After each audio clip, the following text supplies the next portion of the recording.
20 seconden langer hebben we niet gevoeld. Sports is nothing without its adoring fans. We all know how important the loud cheer is for an athlete to shoot that shot or even miss that free kick. But sometimes fans take their devotion to another level that more often than not causes them harm. So in this video, we'll be taking a look at some of the craziest moments when sporting fans went way too far. Trust me, stick around until the very end because you do not want to miss number 1. But first, a simple reminder on how to enter our brand new giveaway. We will be giving away either an iPhone X Max, the new iPad mini, or a MacBook Pro. It's all your choice. So be sure to leave a like, comment the keyword, subscribe, and turn on notifications to enter the giveaway. It's really that simple. First is when fans turn a pitch into beach ball grounds. In a form of protest against London club owner Roland Duchâtelet, hundreds of fans of the football club threw white and black beach balls and balloons onto the pitch. Fans were reportedly unhappy with the way Duchâtelet oversaw the club's relegation to League One in 2016, and unfortunately this affected Charleston's performance, who lost to Brighton at 3-1. Speaking of protests, check out the time a football fan ties himself to a goalpost. 46-year-old Liverpool fan John Foley brought a Premier League match between Everton and Manchester City to a standstill for a full 5 minutes back in 2012. What's a Liverpool fan doing in an Everton-Manchester City game, you might ask? Well, it turns out Foley was out there in the pitch to do a one-man demonstration against the owner of an airline company that supposedly sacked his beloved daughter. The Liverpool fan shackled himself to the frame of the City keeper with just under 5 minutes before halftime. Everton captain Phil Neville even tried to convince him to leave, but got nowhere with him. In the end, he had to be dragged away by the police for the match to continue. Foley then went on to apologize to both teams for his acts and said that everything was just to get the airline company's attention. Next is when a fan dresses up as a referee. Back in 2011, as Arizona was beating up UCLA at a staggering 42-7, Jake Lenkow snuck onto the field dressed as a referee and blew his own whistle to stop the game. Then, Lenkow finished it off by running and stripping his clothes before finally being tackled by stadium police. Now, if you think that's the end of it, who knows why, this little troublemaker actually caused a massive brawl against the opposing teams. The fight only lasted for a couple of minutes, which kept them from getting ejected from the match. While it's easy to blame the referee streaker for their outburst, it's more likely that their pent-up frustrations against each other caused the fight, and it looks like they were just looking for any excuse that would help them ease into it a little. Here's another whistling moment that blew a game. As Okur strips the ball from Turiaf, a loud whistle is blown to stop the noticeably good play. Well, at least that's what everyone thought had happened. The Golden State Warriors weren't able to notice that no referee called that play in time to stop Utah Jazz's Kyle Korver from delivering the easiest dunk of his career. NBA officials easily recognized the fan who caused the confusion, since he was sitting near the Golden State Warriors stands wearing his very own referee uniform. So, for anyone who needs to hear this, only officiating referees of the game can blow a whistle inside the stadium. The next moment is when a streaker bounces into State of Origin decider. With time running out in the series decider and New South Wales desperately trying to catch up to the 2-point lead of Queensland, a 27th big man decided to join the fray in nothing but the Emperor's new clothes. Then, in the confusion caused by this humongous bouncing baby boy, Queensland was actually able to score a try, which was later discounted. As it turns out, the streaker, Waddy Holmwood, was a repeat offender and was already on a good behavior bond after streaking at an NRL game the year prior. That's why this time around he was finally sentenced to 3 months in jail.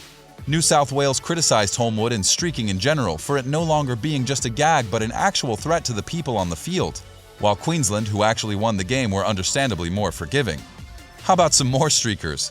On the second game of the best-of-3 finals in the 2008 Commonwealth Bank Series, Australia was hell-bent to show India who's boss, but by the time Shantakumaran was streaming into his run-up, the crowd and even the players knew that the Indians were pretty much all over the Aussies. However, another man running wildly on the field stopped him in his tracks. A streaker by the name of Robert Ogilvie decided it was time for his own show and entered the ground running naked onto the pitch with security guards right at his tail. He ran wildly around for a few seconds and then went straight toward Australia's big man Andrew Symonds, who just arrived at the crease. Judging by the sheer size of Symonds, we all know this was a mistake. Symonds effortlessly bumped his wide shoulder into the streaker and out he went. Next up isn't really a streaker, but an amusing runner on the field nonetheless. Maybe you've already heard this one. Last year's Champions League final between Liverpool and Tottenham got an unusual visitor in the field, a beautiful woman wearing nothing but a black swimsuit and trainers. Mohamed Salah got the ball rolling just 2 minutes into the game with a goal at the penalty spot, but by the 18th minute mark, the game was interrupted by the pitch invader named Kinsey Walensky, who managed to nimbly sprint past the players and the guards to go to the center of the pitch. Walensky, who already had over 300,000 Instagram followers, is a model who was promoting an X-rated sight on her racy outfit. For some reason, the stewards had a big smile on their faces while chasing away this lovely prankster. Any ideas why? Next is when fans set a field on fire. In 2014, all hell broke loose on the Dutch Cup final between Ajax and PFC Zwolle.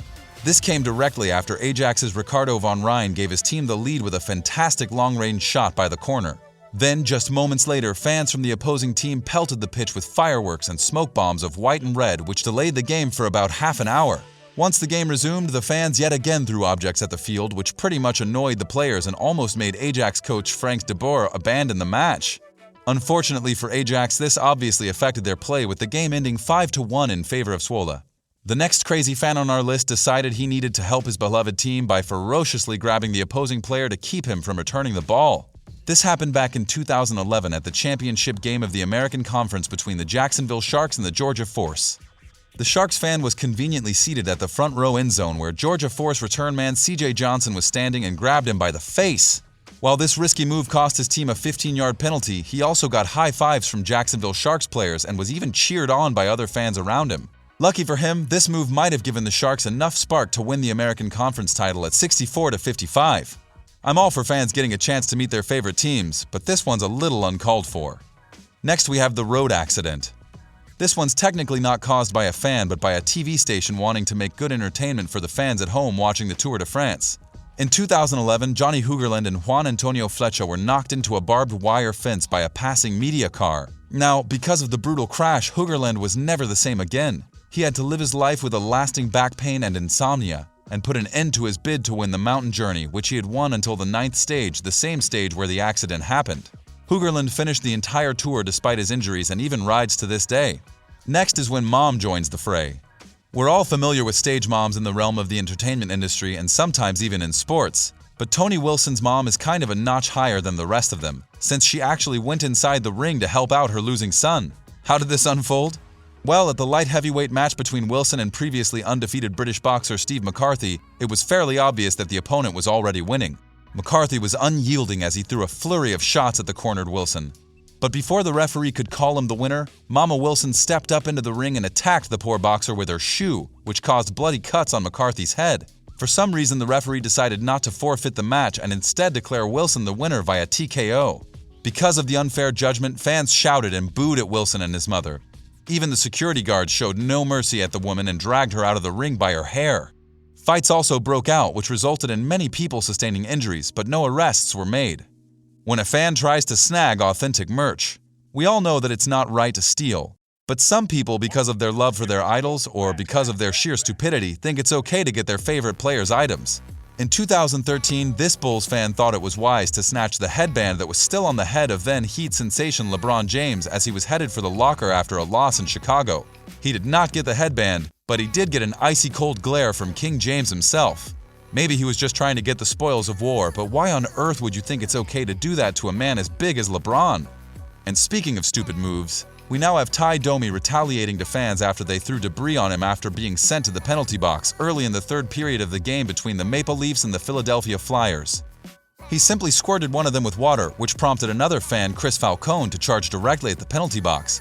Falcone and Domi then wrestled for a bit, with Kevin Collins also stepping into the box. Sadly, no matter how rude the fans got, it was Domi who got the short end of the stick since he had to pay a $1,000 fine for squirting at the unruly fans while Falcone was not charged. And lastly, we have a distasteful sign. In 2013, a Toronto Maple Leafs fan earned the ire of international fans after displaying his clever play on the opposing side's rallying cry, which was Boston Strong. In case you didn't know, this stemmed from the bombing at the Boston Marathon weeks prior to the scheduled game. The bombing incident actually killed 3 people and injured 260 individuals, so it's understandable that people were outraged by that insensitive remark. Well, if that Maple Leafs fan thought he'd get on his rival's nerves, he was so wrong. The Boston Bruins went on to win the game against Toronto and advanced all the way to the Stanley Cup Finals. So with that, we wrap up the video. Thanks for watching. A simple reminder on how to enter our brand new giveaway.